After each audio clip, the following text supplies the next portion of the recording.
ആണ് ഡിസ്കസ് ചെയ്യാൻ വേണ്ടിയിട്ട് പോണത്. എല്ലാ ക്വസ്റ്റ്യൻ പേപ്പറിലും കൂടുതൽ നമ്മൾ റിപ്പീറ്റഡ് ആയിട്ട് കണ്ടിട്ടുള്ള രണ്ട് ക്വസ്റ്റ്യൻ ആണ് ഇന്ന് നമ്മൾ ഡിസ്കസ് ചെയ്യണത്. അപ്പൊ ഈ ഒരു ക്വസ്റ്റ്യൻ വന്നു കഴിഞ്ഞാൽ നിങ്ങൾ എന്താക്കാം, നല്ല അടിപൊളിയായിട്ട് എഴുതാൻ വേണ്ടിയിട്ട് നോക്കാം. എന്താണ് ഒന്നാമത്തെ ക്വസ്റ്റ്യൻ? നമ്മുടെ നാഷണൽ ഇൻകം അക്കൗണ്ടിംഗ് എന്ന് പറഞ്ഞ ചാപ്റ്ററിലുള്ള ക്വസ്റ്റ്യൻ ആണ്. ആ ചാപ്റ്റർ എടുക്കുന്ന ടൈമിലൊക്കെ നമ്മൾ പറയലുണ്ട് എന്തായാലും വരുന്ന ക്വസ്റ്റ്യൻ ആണ് ഇത് എന്നുള്ളത്. എന്താണ്, എങ്ങനെയാണ് നമ്മൾ നാഷണൽ ഇൻകം മെഷർ ചെയ്യുക, മെഷർമെന്റ് ഓഫ് നാഷണൽ ഇൻകത്തിനെ പറ്റിയിട്ട് എന്തായാലും റിപ്പീറ്റഡ് ആയിട്ട് ചോദിക്കുന്നതാണ് 8 മാർക്കിന്. അപ്പോൾ ഇവിടെ എന്താണ്, explain steps of estimating national income. ഏതൊക്കെ നമ്മൾ ക്വസ്റ്റ്യനിൽ തന്നെ തന്നിട്ടുണ്ട്. നമ്മൾ 3 സ്റ്റെപ്പുകൾ 3 മെത്തേഡുകൾ നമ്മൾ പഠിച്ചിട്ടുണ്ട് അല്ലേ? Value added method, income method, അതേപോലെ തന്നെ എക്സ്പെൻഡിച്ചർ മെത്തേഡ്. ഇവിടെ നമ്മളോട് ക്വസ്റ്റ്യനിൽ 2 മെത്തേഡ് എക്സ്പ്ലെയിൻ ചെയ്യാൻ വേണ്ടിയിട്ടാണ് ചോദിച്ചിട്ടുള്ളത്.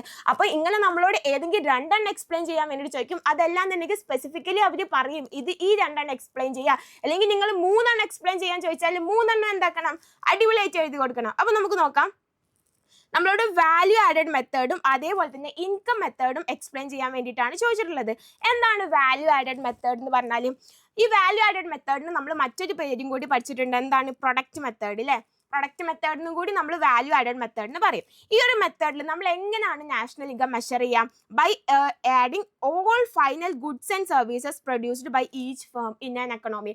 ഓരോ എക്കണോമിയിലുള്ള എല്ലാ ഫേംസും പ്രൊഡ്യൂസ് ചെയ്യുന്ന എല്ലാ ഫൈനൽ ഗുഡ്സിൻ്റെയും സർവീസിൻ്റെയും ടോട്ടൽ ആണ് എന്ത്, വാല്യൂ ആഡഡ് മെത്തേഡ് പ്രകാരം നാഷണൽ ഇൻകം എന്ന് പറയുന്നത്. ഓക്കെ, സിമ്പിൾ അല്ലേ? സിമ്പിൾ ആണ്. ഓക്കെ, അപ്പം നമുക്ക് ഇങ്ങനെ നമ്മൾ ഈ ഒരു ചാപ്റ്റർ ഡിസ്കസ് ചെയ്യുന്ന ടൈമിൽ നമ്മൾ പറഞ്ഞിട്ടുണ്ട്, ഇങ്ങനെ ഉണ്ടാവുന്ന ടൈമിൽ ഡബിൾ കൗണ്ടിങ് ഉണ്ടാവാനുള്ള ചാൻസ് ഉണ്ട്. നമ്മളൊരു എക്സാമ്പിൾ ഒക്കെ പറഞ്ഞിരുന്നു. അതായത് ഒരു സപ്പോസ് ഒരു ഫേം ഷുഗർ ഉണ്ടാക്കുകയാണ്. ഈ ഷുഗർ ആണ് ആ ഫേമിന്റെ ഫൈനൽ ഗുഡ്സ് എന്ന് പറയുന്നത്. അപ്പോൾ ഈ ഒരു ഫൈനൽ ഗുഡ്സിന്റെ ഈ ഒരു വാല്യൂ നമ്മൾ എന്തിലേക്ക്, നാഷണൽ ഇൻകം കാൽക്കുലേറ്ററിലേക്ക് നമ്മൾ ആഡ് ചെയ്യും. ഈ ഫേം 2ന് ഈ ഷുഗർ എന്തിന് കൊടുക്കുന്നുണ്ട്, കേക്ക് ഉണ്ടാക്കാൻ വേണ്ടിയിട്ട് കൊടുക്കുന്നുണ്ട്. അപ്പൊ ഈ ഫേം 2ന്റെ ഫൈനൽ ഗുഡ്സ് എന്ന് പറയുന്നത് ഈ കേക്ക് ആണ് അല്ലേ? അപ്പൊ കേക്കിന്റെ വാല്യൂ എന്തിലേക്ക് ആഡ് ചെയ്യും, നാഷണൽ ഇൻകത്തിലേക്ക് ആഡ് ചെയ്യും. അപ്പൊ ഈ കേക്കിന്റെ വാല്യൂല് ഷുഗറും കൂടി ആഡ് ആയിട്ട് കിടക്കുന്നില്ലേ? കാരണം കേക്ക് ഉണ്ടാക്കുന്നത് ഷുഗർ യൂസ് ചെയ്തിട്ടാണ്. അപ്പൊ ഷുഗർ യൂസ് ചെയ്തിട്ട് നമ്മൾ കേക്ക് ഉണ്ടാക്കുമ്പോൾ കേക്കിന്റെ വാല്യൂല് എന്തിന്റെ വാല്യൂ കൂടി ആഡ് ആയി കിടക്കുന്നുണ്ട്, നമ്മുടെ ഷുഗറിന്റെ വാല്യൂ കൂടി ആഡ് ആയിട്ട് കിടക്കുന്നുണ്ട്. അപ്പൊ അവിടെ 2 തവണ ഷുഗറിന്റെ വാല്യൂ ആഡ് ആവുന്നുണ്ട്. അതിനാണ് നമ്മൾ എന്തെന്ന് പറയുന്നത്, ഡബിൾ കൗണ്ടിങ് എന്ന് പറയുന്നത്. അപ്പൊ ഈ ഡബിൾ കൗണ്ടിങ് ഒക്കെ അവോയ്ഡ് ചെയ്യാൻ വേണ്ടിയിട്ടാണ് നമ്മൾ ഏത് മെത്തേഡ് യൂസ് ആക്കുന്നത്, പ്രൊഡക്റ്റ് മെത്തേഡ് അല്ലെങ്കിൽ വാല്യൂ ആഡഡ് മെത്തേഡ് നമ്മൾ യൂസ് ആക്കുന്നത്. എങ്ങനെയാണ് നമ്മൾ വാല്യൂ ആഡഡ് മെത്തേഡ് പ്രകാരം നാഷണൽ ഇൻകം കാൽക്കുലേറ്റ് ചെയ്യുക? ഓക്കെ, ഫസ്റ്റ് നമ്മൾ എന്ത് കണ്ടുപിടിക്കും, ഗ്രോസ് വാല്യൂ ആഡഡ് നമ്മൾ കണ്ടുപിടിക്കും. എങ്ങനെയാണ് ഗ്രോസ് വാല്യൂ ആഡഡ് കണ്ടുപിടിക്കാം?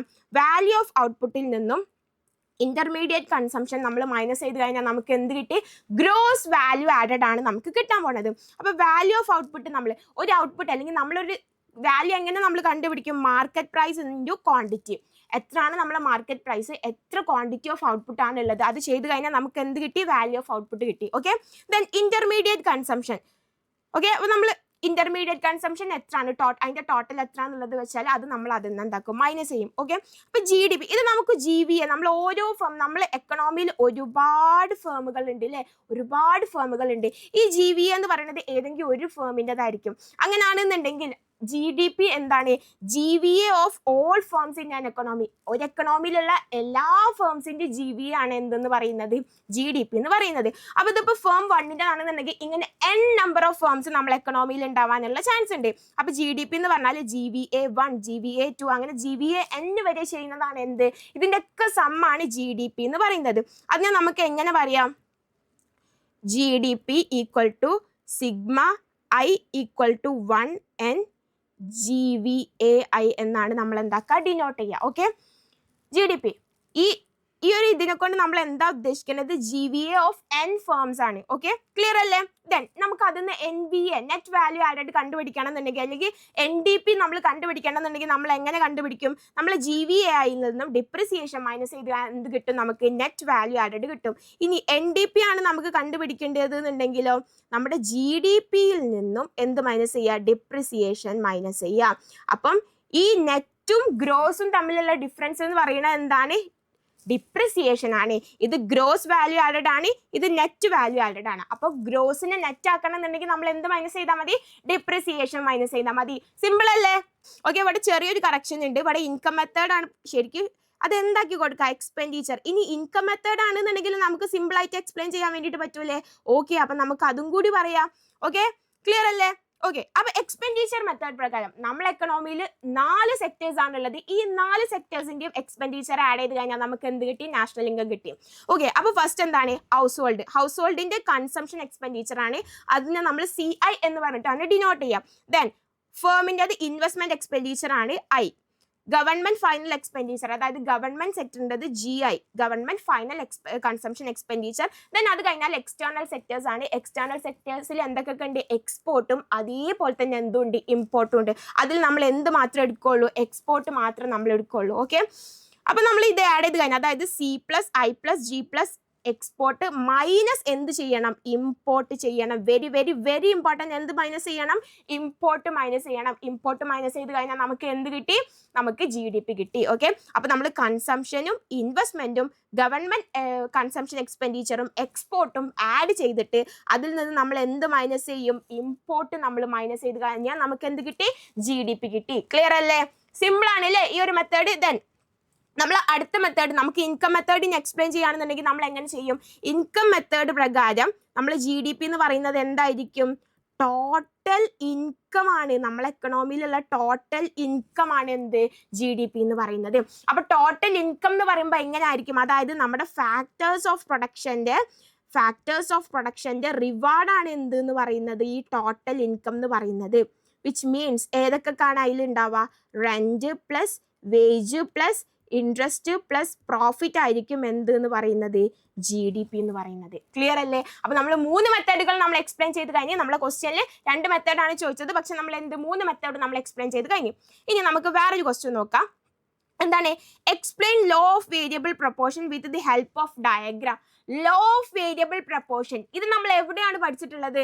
നമ്മൾ പഠിച്ചിട്ടുണ്ട്. നമ്മളെ മൈക്രോ എക്കണോമിക്സിൽ നമ്മൾ പഠിച്ചിട്ടുണ്ട് അല്ലേ? എന്താണ് ലോ ഓഫ് വേരിയബിൾ പ്രൊപ്പോർഷൻ? 3 സ്റ്റേജുകളാണ് ലോ ഓഫ് വേരിയബിൾ പ്രൊപ്പോർഷൻ ഉള്ളത്. ഡയഗ്രാം കൂടി വരച്ചിട്ട് എക്സ്പ്ലെയിൻ ചെയ്യാൻ വേണ്ടിയിട്ടാണ് നമ്മളോട് ചോദിച്ചിട്ടുള്ളത്. ഒന്നാമത്തെ സ്റ്റേജ് എന്താണ്?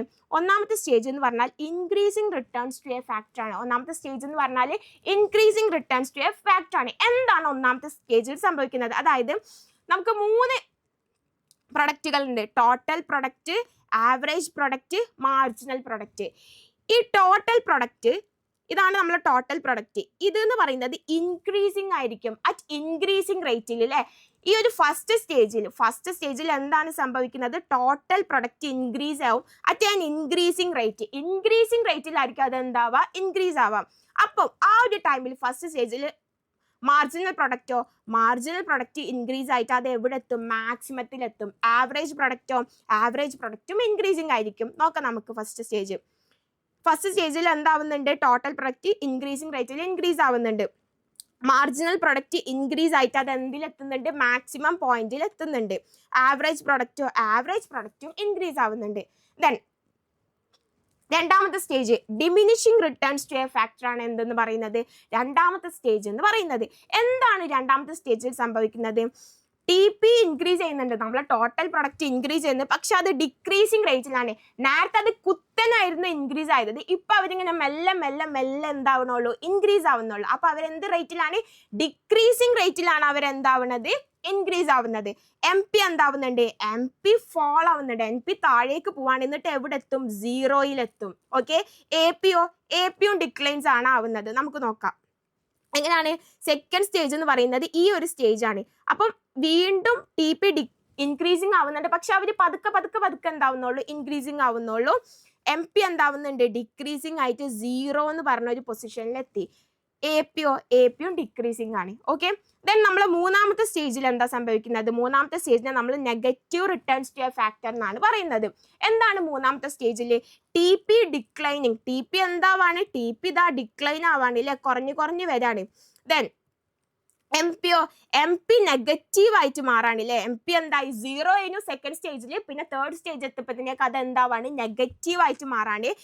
ദെൻ APയോ ആവറേജ് പ്രൊഡക്റ്റും കുറയാണ്. ആവറേജ് പ്രൊഡക്റ്റ് ഒരിക്കലും എന്താവില്ല? നെഗറ്റീവ് ആവില്ല. Okay, become zero. Average product കുറഞ്ഞു വരും, നെഗറ്റീവ് ആവില്ല, അതേപോലെ തന്നെ അത് സീറോയും ആവില്ല. ഈ ഒരു സ്റ്റേജിനാണ് നമ്മൾ എന്തെന്ന് പറയുന്നത്, negative returns to a factor എന്ന് പറയുന്നത്.